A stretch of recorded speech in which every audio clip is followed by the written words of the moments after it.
अबू बकर भाई, आपकी रूत और द्राग की वीडियो देखी, उसकी तफसील बताएंगे थोड़ी सी? जी अस्सलाम वालेकुम। जी बिल्कुल, ये और भी दोस्तों ने पूछा है। कल हमने एक वीडियो बनाई थी रूत अब्दुल्ला का, जो इसकाते बरकत ने 30% से 50% कर दिया है। बेसिकली रूत अब्दुल्ला जो है ना, ये आपको कल बताया था, ये टैक्स में एक छूट है और इसको अप्लाई करने का तरीका ये होता है कि आप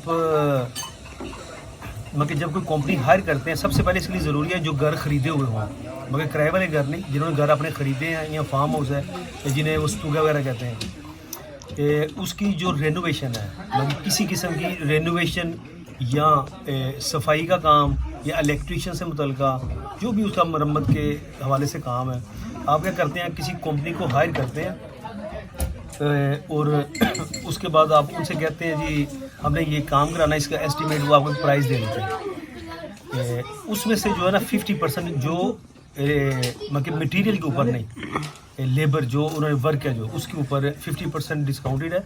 और ये मियाँ के लिए अलग और बीवी के लिए अलग होती है, दोनों भी आप कर सकते हैं। लेकिन अगर ये एक फक्तूरे पर होगा तो फिर एक ही बंदे को देना पड़ेगा, लेकिन आप इसको डिवाइड कर सकते हैं। इसके लिए एक चीज़ ज़रूरी है कि जो टैक्स ऑफिस है उधर से आपको ये पता होना चाहिए कि आपने इतना टैक्स दिया हुआ है अपनी इनकम के अंदर कि आप उसके लिए एलिजिबल हैं। अगर आपने टैक्स कम दिया हुआ है तो फिर शायद थोड़ी प्रॉब्लम आ सकती है, लेकिन आप अगर रेगुलर काम करते हैं और टैक्स और बात सुनिए, उसका जो है ना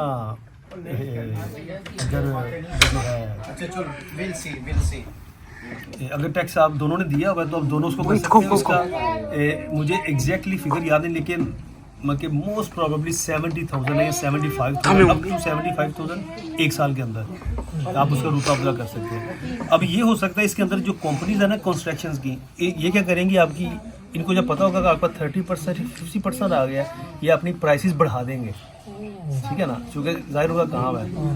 तो इसमें ये होता है असल तरीका कि आप 2-3 कंपनी डिफरेंट इनको हायर करें, उनके साथ आप पूछें कि जी हमें ये काम कराना, हम कितने पैसे लेंगे, दूसरी कंपनी से पूछें और उसके बाद जो आपको रीजनेबल प्राइस लगे आप उसके अंदर उनके साथ डील कर सकते हैं। एक और चीज़ है इसके अंदर कि फिर ये होता है कि जो कंपनी वाले होते हैं वो आपका पर्सनल नंबर जो आपने कॉन्टैक्ट किया वो भेज देंगे टैक्स ऑफिस को। टैक्स ऑफिस जो वो बता देगा वो घूशन करते हैं कि नहीं, अगर नहीं है तो आपको कहा देगा जी रूता अब्दुल्ला नहीं हो सकता आपका, अगर हो गया तो वो खुद ही फिल करेगा, आपने कुछ नहीं देना, वो खुद ही फॉर्म फिल करके भेज देगा। एक और चीज़ जो सबसे ज़रूरी है स्वीडन के अंदर, इंश्योरेंस जो है इसको कोशिश करें हमेशा पानी का काम हो और बिजली, ये दो चीज़ें बहुत इंपॉर्टेंट है।